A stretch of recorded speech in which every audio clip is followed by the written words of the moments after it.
Okay? Next concept muna tayo. Okay, we have series and parallel capacitors. Okay?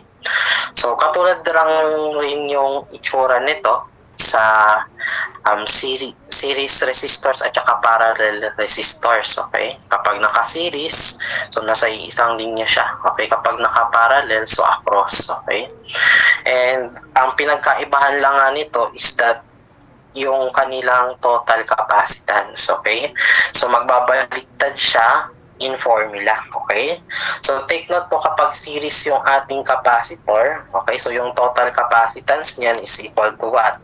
So, yan po yung magiging formula na natin for parallel resistor. So, CT is equal to C1 raised to negative 1 plus C2 raised to negative 1 plus dot dot dot. This is the quantity raised to negative 1. Okay? So, that's for series. Okay? And take note po kapag series yung capacitors natin, ano yung mag-i-equal dito? Yung ating charge. Take note, for example, meron tayong QT dito na pumapasok. So, QT is equal to yung charge dun sa capacitor 1, that is equal to yung charge dun sa capacitor 2, then that is equal to the all charges in all capacitors. So, pare-pareha sila ng charge kapag naka-series. And also with the voltage dito. So, hindi naman nagbabago yung treatment natin kapag voltage, whether resistor pa yan or capacitor. So, therefore, ET now is equal to, so some additive lang yung voltage natin. So, yung ating voltage drop dun sa ating C1 plus yung voltage drop natin sa C2 plus yung voltage drop natin sa capacitor 3 kung meron man plus dot dot dot dot dot. Okay? So, yan.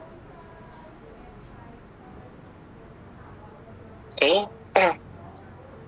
And kapag po series capacitors naman po, ang fina-follow naman natin dito is yung VDR. Okay? Voltage divider rule.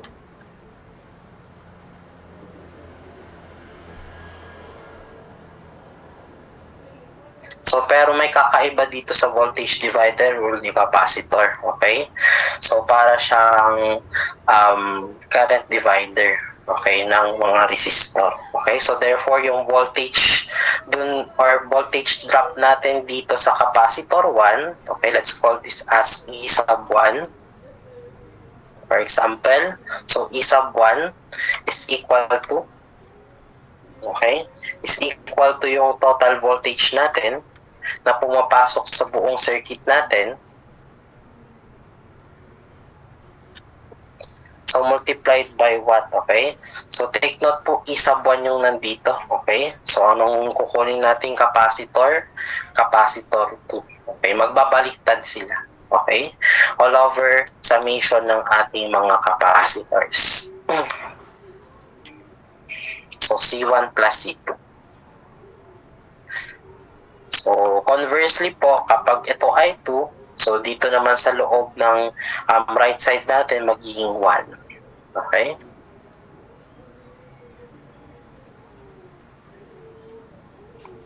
So, sige. Let's move on to the next. We have your parallel capacitors. Okay? So, kapag parallel naman po, baliktad rin yung total natin dito. Okay? Total capacitance. So, yung ating CT dito is equal to what? Additive lang po. So, that is C1 plus C2 plus C3 plus dot dot dot. Okay? Then, another one. Okay? So, katulad rin to ng ating voltage, no? Okay?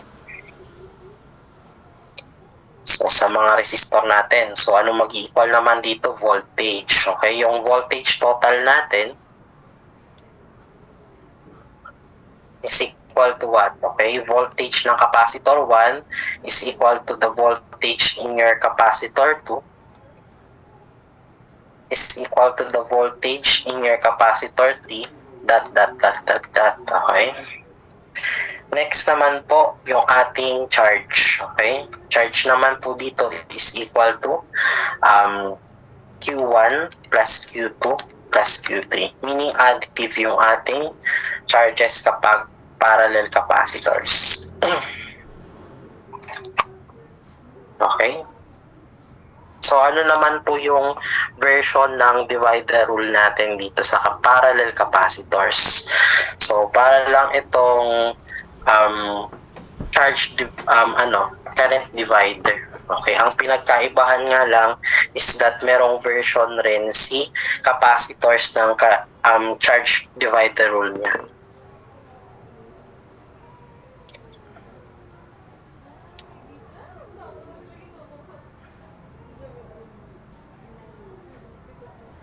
Okay, so let's call this as Q1.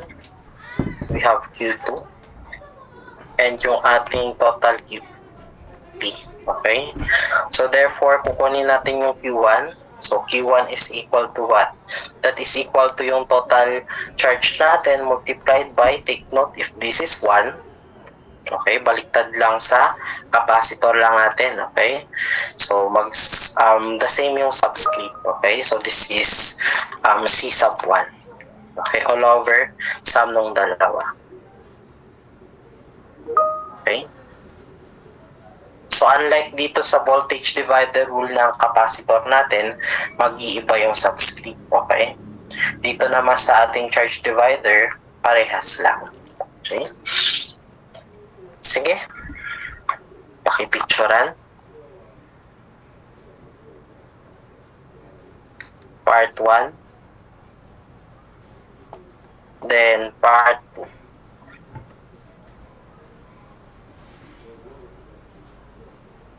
So let's move on to the next question, number 9. Two capacitors C1 that is 50 microfarad and C2 that is 30 microfarad are connected in series. Ayan. So connected daw in series. So this is 50 microfarad. This is 30 microfarad. So we are going to find the equivalent capacitance o yung ating total capacitance in microfarad.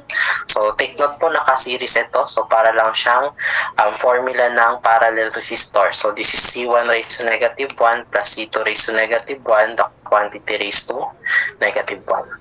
Okay, so CT now is equal to 50 raised to negative 1 plus 30 raised to negative 1, the quantity raised to negative 1. This is in microfarad.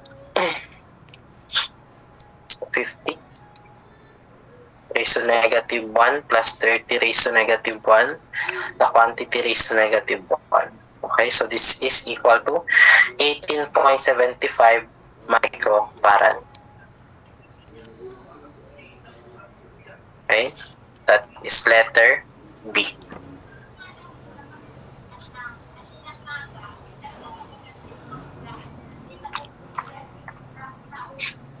Okay, let's move on to number 10. Okay. So a 50 microfarad capacitor with an initial charge of negative 12 volts. Okay, take note po, meron tayong capacitor. Okay, so 50 microfarad. So yung initial charge niya or yung ating voltage dito at time t equal to 0, so yung ating voltage is negative 12 volts. Okay, so yan po yung voltahe niya. Okay, at time t equal to 0. Okay, and this will be charged to a constant current source of 25 microamperes. Okay, so ikakapit daw natin siya to a constant current source. Okay, so of 25 microamperes.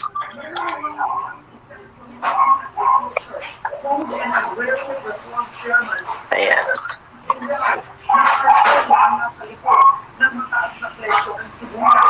So now the question is this: what is the voltage of the capacitor after 30 seconds? Nung kinabit mo siya dun sa ating current source. So voltage at time t equal to 30 seconds. Okay? So ang gagawin lang natin dito is that, okay, ano po ba ang behavior ng ating capacitor? Okay, take note po, for a capacitor, this is a storing energy parameter or energy element wherein ang ini-store niya ay charge. Okay? So, anong klaseng charge?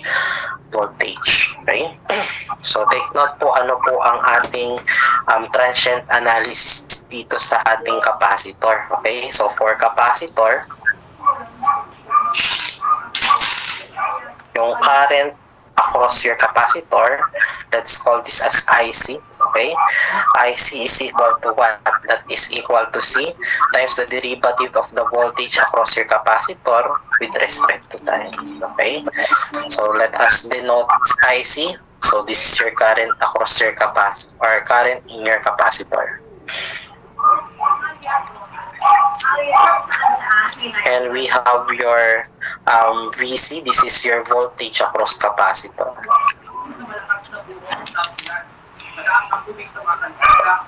Okay. Ayan. So, ito po yung ating gagamitin sa transient analysis. Okay. So, kung mararating man yan. Okay. Ayan. And from the word derivative, ano po ba ang derivative? That is the rate of change. Okay. Rate of change. Okay. With respect to time. So, that is I now or IC is equal to what? So that is C times the rate of change ng ating voltage across your capacitor with respect to time. Okay? So all over yung change ng ating time. Okay? So take note, ano po ba ang change? That is final minus initial. Okay? So therefore, IC now is equal to C times the quantity, yung ating final voltage minus yung ating initial voltage all over yung ating time elapsed. Okay? So ano po ba ang time elapsed natin? This is from 0 to 30 seconds. So therefore, this is 30 minus 0. Ayan. So, lagay lang natin yung mga parameters natin. IC, constant current source. So, hindi magbago ang kuryente mo dito. So, 25 micro. So, this is now equal to your capacitor. 50 microfarad.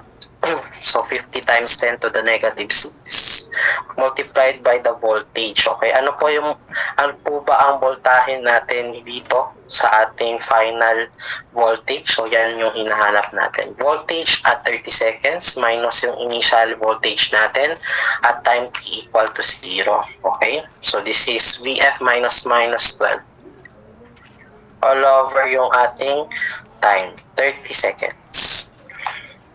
So, ano na po ang ating sagot? So, 25 times 10 to the 6 or negative 6 is equal to 50.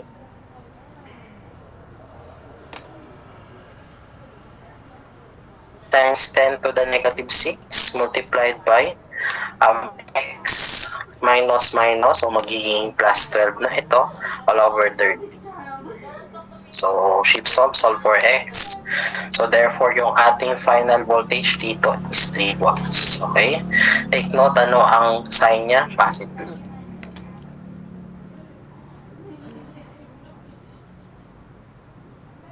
And that's letter. Okay, letter C. Part 1. Then part 2, then part 3.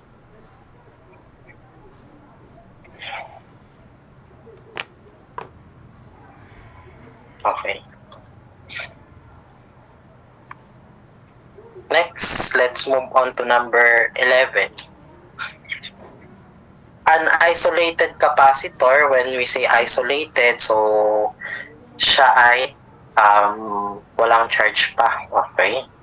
So, isolated capacitor has been charged to a potential difference of 100. So, meaning, from 0 charge, so macha-charge na siya. Okay? So, that's potential difference of 100 volts. Magkakabit tayo ng capacitor. Isolated capacitor. So, yan siya. Ito siya, no? Okay. So, let's call this as C kasi hindi naman natin alam yung capacitance niya. Okay? So, yan. when the charge capacitor is then connected in parallel to an uncharged capacitor or uncharged 10 microfarad capacitor, the potential difference is 30. Okay, take note po, etong capacitor na to, tatanggalin natin sa voltage source at anong gagawin natin? Ililipat natin sa uncharged 10 microfarad capacitor connected in parallel. Okay, nakaparallel siya. Okay? So, ito po yung ating 10 microfarad and ito naman yung ating charge capacitor na. Okay, from 100 volts. So, syempre, hindi pa rin natin alam yan. Okay? Hindi pa rin natin alam yung capacitance niya. Take note, this is connected in parallel. So, ayan siya. Across lang naman. Okay? So, ano po daw ang voltahe dito? So, yung voltage daw dito na na-read natin is 30 volts. So, we are going to find the unknown capacitance in microfarad. Hanapin natin si C. Okay? Ano ba tong C na to? Okay? Ayan. So, take note po, kakasabi lang nga natin kanina that your capacitance will store a charge, okay? Will store a charge, okay? So, yun ang ibig sabihin yan, okay? Take note po kung ano ang charge mo dito, okay?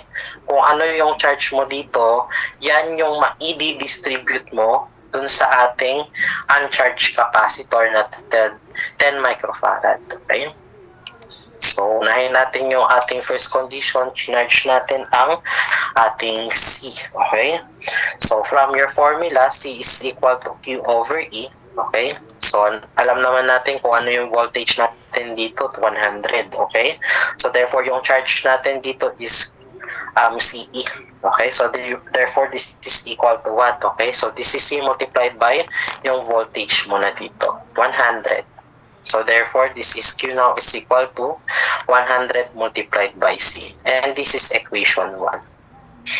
So, kakasabi nga natin, nagsistore tayo ng charge. Ibig sabihin, within transient time, okay, so hindi po basta-basta magbabago yung ating charge dun sa capacitor. Unti-unti siyang magdi-distribute papunta saan? Okay, papunta dito sa 10 microfarad na capacitor. Magdi-discharge siya ng paunti-unti. So, therefore, kung ano po ang Q natin dito sa first condition, yun rin yung Q natin sa second condition at unti-unti ang madi-discharge. Okay?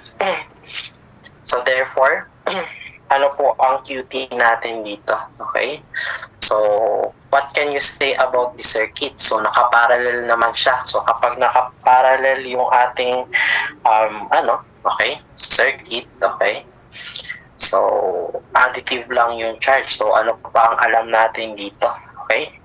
That your QT here is equal to what? Okay? That is equal to yung ating Q1. Okay? So, yan yung charge natin sa first condition. So, yan po yung kakalat sa buong circuit. Okay? Ayan. So, therefore, QT now is equal to what? So, that is equal to yung ating CT multiplied by yung ating E sub T. Ayan. And ano pa ang masasabi natin dito sa circuit na to? Since nakaparallel po yung ating total voltage, okay? Ayan. So, therefore, ano po ang QT natin? So, that is Q1, which is equal to 100 multiplied by C. So, 100 times C, that is equal to yung CT natin dito sa second condition when we are connected this in parallel. Kapag nakaparallel na po siya, additive lang yung ating total capacitance. So, this is 10 micro plus yung ating C na kinabit dito. Multiplied by yung ating total voltage, pare-parehas lang naman yan within parallel branches, 30 volts. Okay? So, shift solve lang po, what is your C now equal to? So, this is 100x is equal to 10 micro plus yung ating x multiplied by 30. So, gawin natin siyang microfarad. Okay, so this is 4.285 or 289 or 229 na lang pala. 4.29. Okay, tama. So, this is times 10 to the negative 6 farad, or this is 4.29 microfarad. And that's letter C. Ayan. Okay.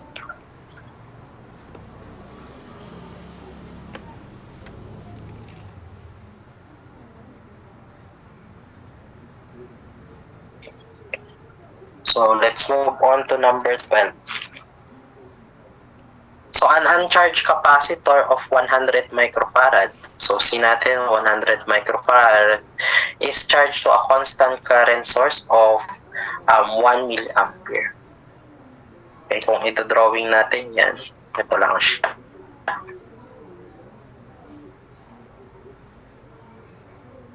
Ayan. So 100 microfarad.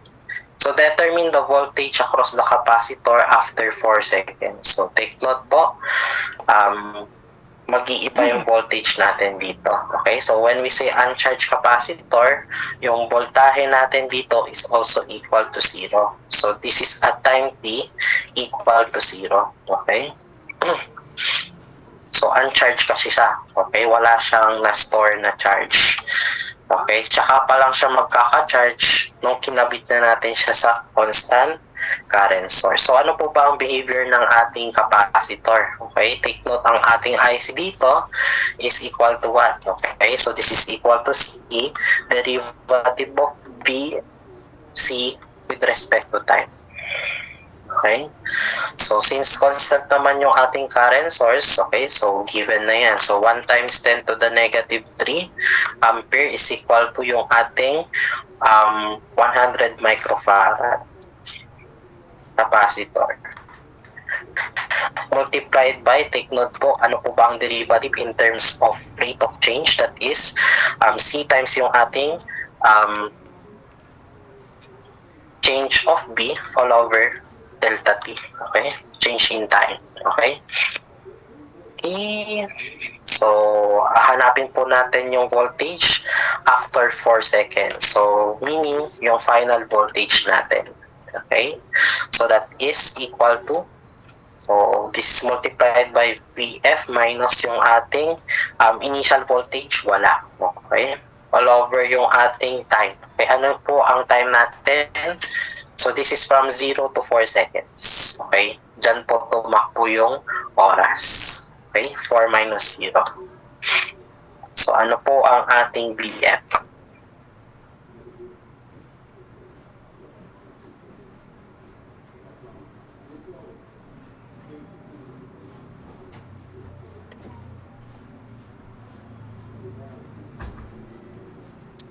Okay, solve for x. So therefore, this is 40 volts.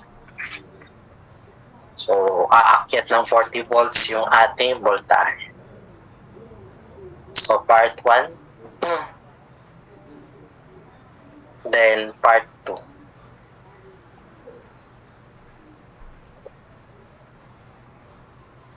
Okay, so let's move on to the next question. Okay. Ayan. So, punta na tayo sa mga instruments natin. Okay. Measuring instruments. Okay. So, what extends the range of a DC ammeter? So, this is a shunt resistance. Okay. Kapag nagkabit daw tayo ng shunt resistance, tataas yung range yung na kaya niyang ma-read. Okay. So, for example, from 10 amperes na range or from 0 to 10 amperes, so magiging 0 to 100 amperes by the means or by means of your shunt resistance. When we say shunt resistance, nakaparallel yung i-add natin na resistance. Okay? So katulad nitong picture natin dito. Okay? So this is the circuit of an ammeter. Okay? So yung red dito, okay, na naka drawing, this is your galvanometer. Okay? when we say galvanometer, so yan po yung maliit lang, okay? So, maliit na version ng ammeter natin. So, para po lumaki yung range ng ating galvanometer, nagkakabit tayo dito ng shunt resistor or nakaparallel na resistor. Okay? So, yung RG natin dito, so this is your internal resistance. Okay? So, we have your IFS. This is your full-scale deflection ng ating galvanometer. And we have also your I natin dito. So, this is the full-scale deflection. Okay, kulang tayo ng scale. So, move lang natin ng konti. Okay, lagyan lang natin ng scale. Full-scale deflection of your whole ammeter. Ayan.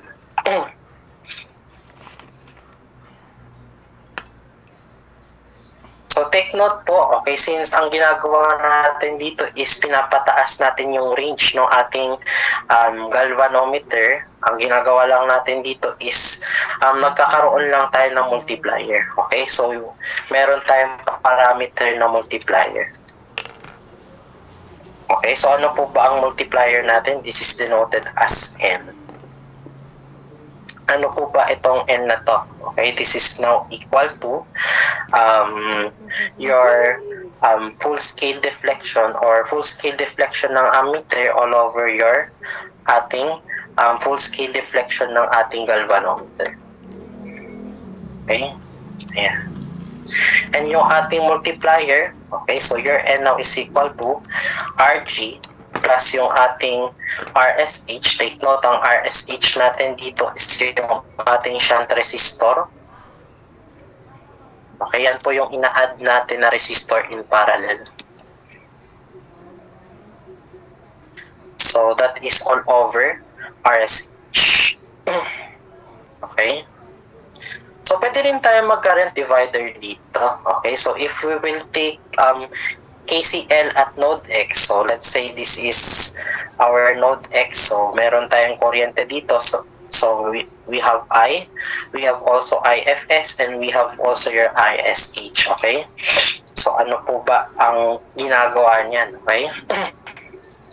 So, by means of current divider rule, okay? So, makukuha natin yung ating IFS. So, IFS now is equal to what? Okay, yung ating total na amperahe na pumapasok multiplied by, okay? So, current divider rule, okay? So, yung hindi na hinahanap, so this is RSH all over RSH plus yung ating RG or yung internal resistance. Pwede rin naman po similarly ISH. So, this is yung ating I or your full-scale deflection ng ating ammeter multiplied by yung ating resistor na hindi niya hinahanap. So, RG all over RH or RSH plus RG. So, this is by means of current divider rule.